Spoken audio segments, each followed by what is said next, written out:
தொடங்கி நல்ல முறையில் நடத்தி கொண்டிருக்கிறது. இந்த விழாவிற்கு தலைமை ஏற்றுள்ள மணிகண்டன் அவர்களுக்கும்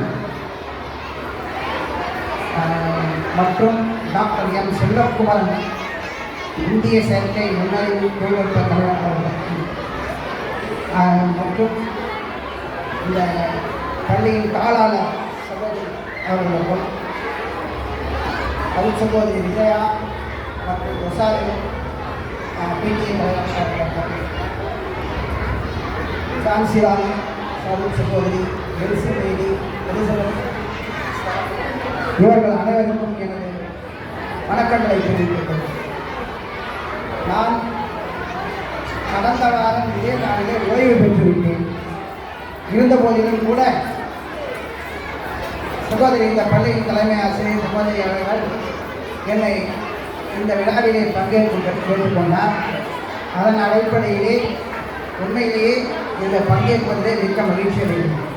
அடையாள சங்க வட்டார கல்வி அலுவலராக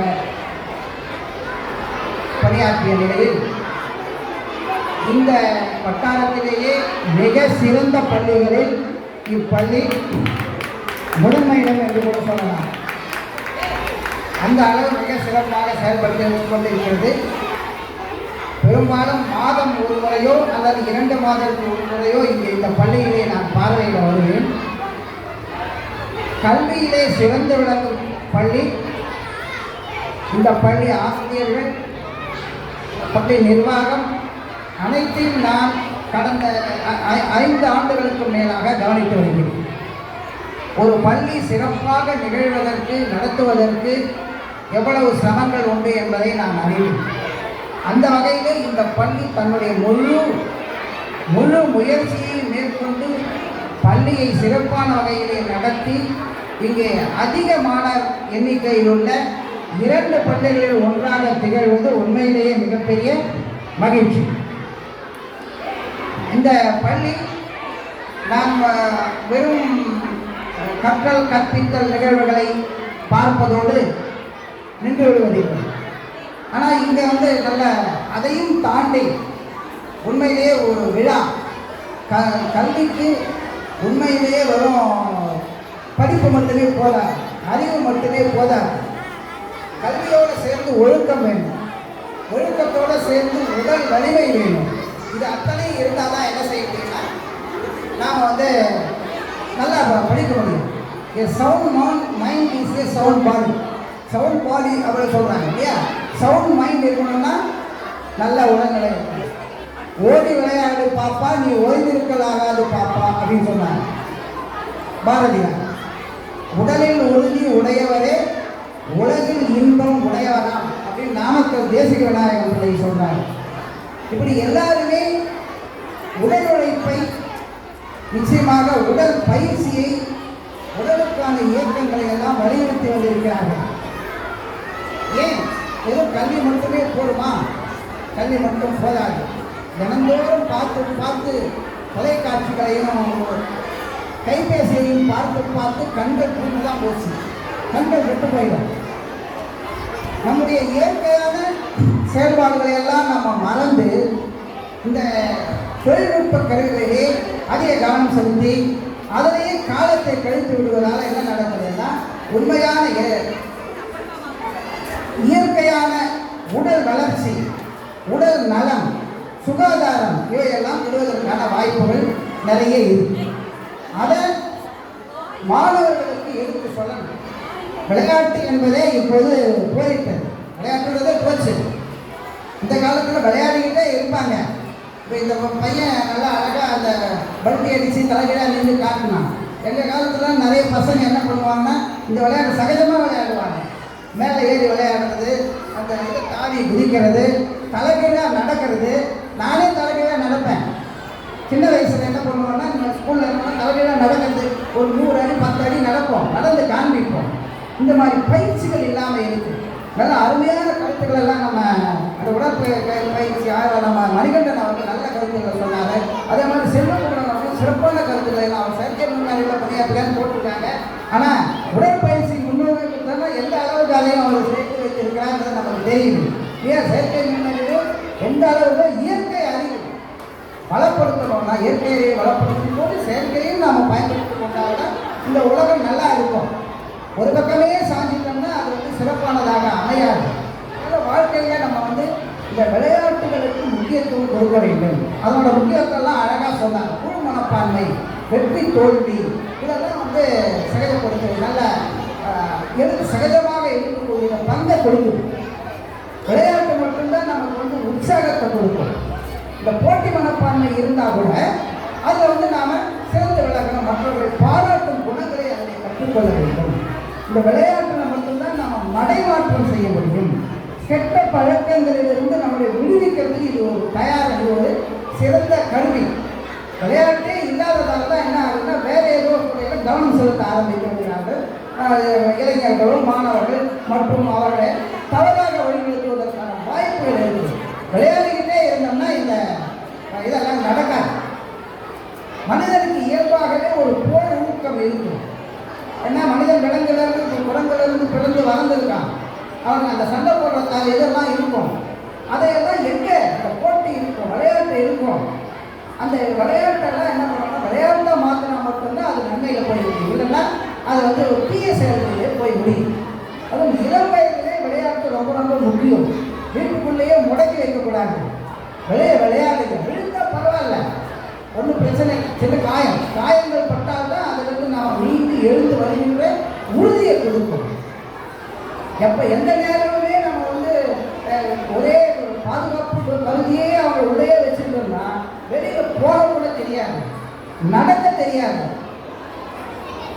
இந்த தேசிய விநாயகன் அந்த பரமேஸ்வரர் காலை மாலை உலாவினிடம் காற்று வாங்க போவோரின் காலை தொட்டு கும்பிட்டு காலம் உடனே போவானே அப்படின்னு சொல்கிறாங்க. பயிற்சி கேட்டார், எத்தனை பேர் பயிற்சி பண்ணுறாங்க?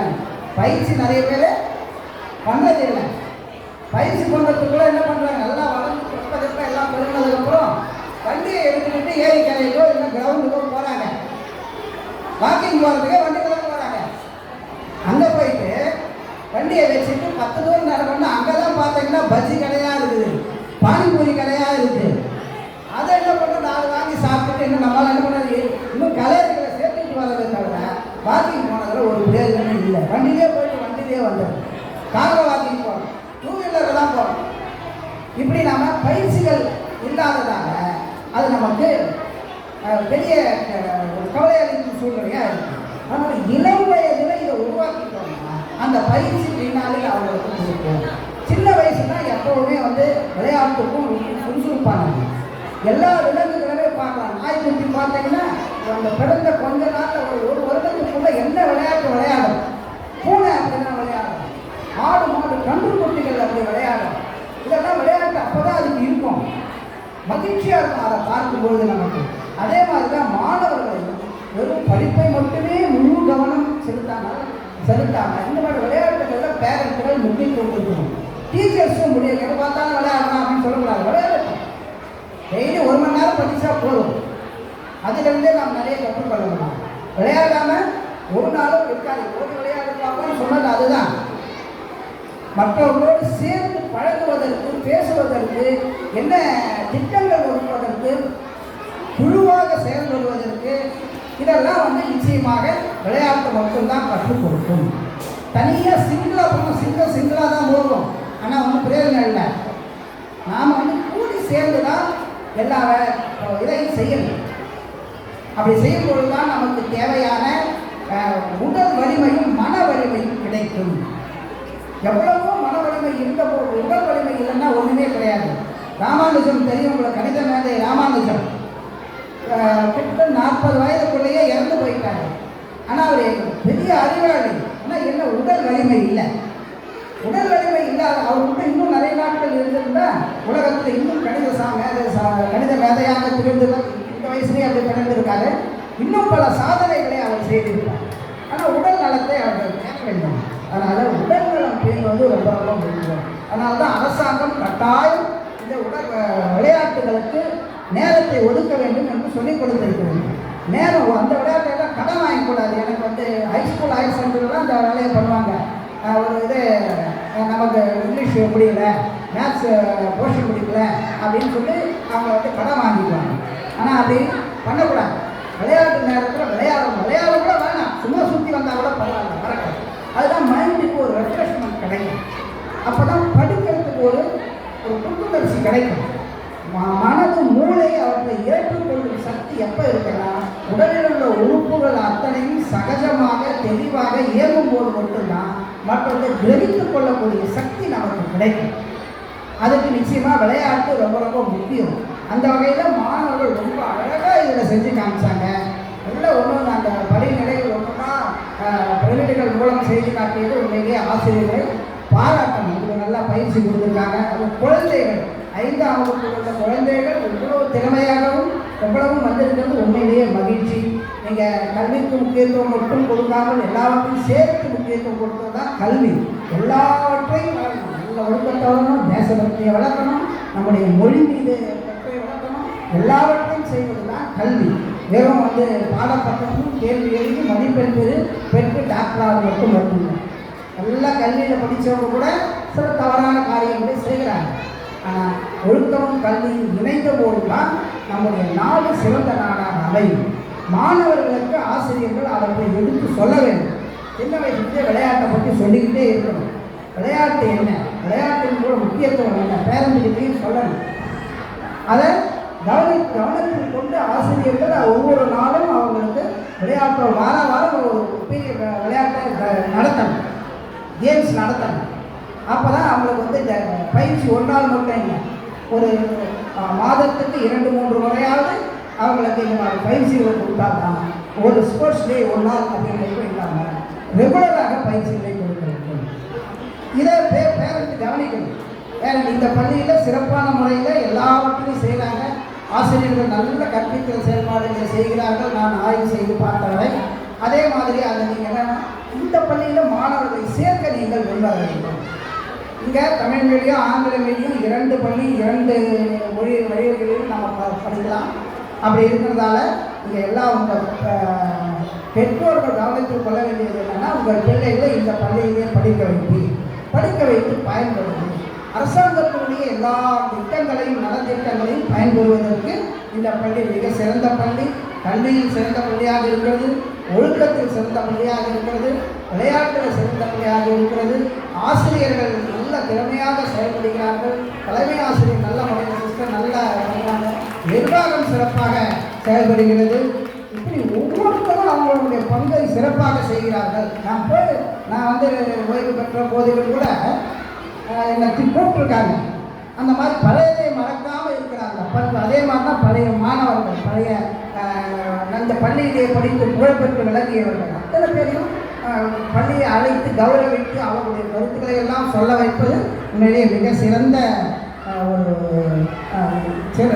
ஒரு பயிற்சியாகவும் சிறந்த ஒரு செயலாகவும் அமைகிறது. அதற்கு என்னுடைய பாராட்டுதலை தெரிந்து கொண்டு பெற்றோர்களுக்கு நாம் சொல்லக்கூடிய வேண்டுகோள் என்னவென்றால் உங்கள் தனியார் பள்ளிகளிலே சேர்த்து உங்கள் பிள்ளைகளை நீங்கள் உங்கள் பணத்தையோ செலவழிக்காதீர்கள். இந்த நம்முடைய அரசு உதவி உற்பத்தியான இது போன்ற பள்ளிகளிலே உங்கள் பிள்ளைகளை சேருங்கள். சிறப்பான கல்வி உங்களுக்கு கிடைக்கும். அதுவெல்லாம் எதிர்காலம் சிறப்பானதாக அமையும். இது விழாக்களை கொண்டாடுவதும் இப்பள்ளி சிறப்பானதாக இருக்குது. எந்த விழாவாக இருந்தாலும் நல்லா அருமையாக கொண்டாடுவாங்க. நாங்கள் கூட ஏதாவது டிஓ சிஇஓ ஏதாவது ஒரு ஸ்கூல் சொல்லுங்க அப்படின்னா ஒரு 2 ஸ்கூலை தான் சொல்லுவோம். அதில் முதல் ஸ்கூலாக இந்த பள்ளி. போன வாரம் கூட நான் சொல்லியிருந்தேன், இந்த பள்ளிக்கு வர போகிறாங்க அப்படின்னு, கலெக்டர் வராங்க அப்படின்னு சொல்லியிருக்காங்க. இந்த பள்ளியை நாங்கள் சொல்லியிருக்கோம். ஆனால் இந்த பள்ளி வேண்டாம், இதெல்லாம் நல்லா தான் இருக்கும், வேறு பள்ளிக்கு போகலாம் அப்படின்னு சொல்லிட்டாங்க. அதனால் அந்த மாதிரி ஒரு பள்ளின்னு சொன்னால் நமக்கு உடனே நினைவுக்கு வரணும். ஒரு எது சொன்னாலும் ஒரு ஆள் நினைவுக்கு வரணும். விளையாட்டுன்னு சொன்னால் நம்ம அந்த குறிப்பிட்ட ஆட்கள் நினைவுக்கு வரணும். சச்சின் நினைவுக்கு வருவார், கோலி நினைவுக்கு வருவார். ஒவ்வொரு விளையாட்டுக்கும் ஒவ்வொருத்தர் ஆள் இருக்காங்க. அந்த மாதிரி ஒரு பள்ளிங்கிறது இந்த பள்ளி நினைவுக்கு வரும்.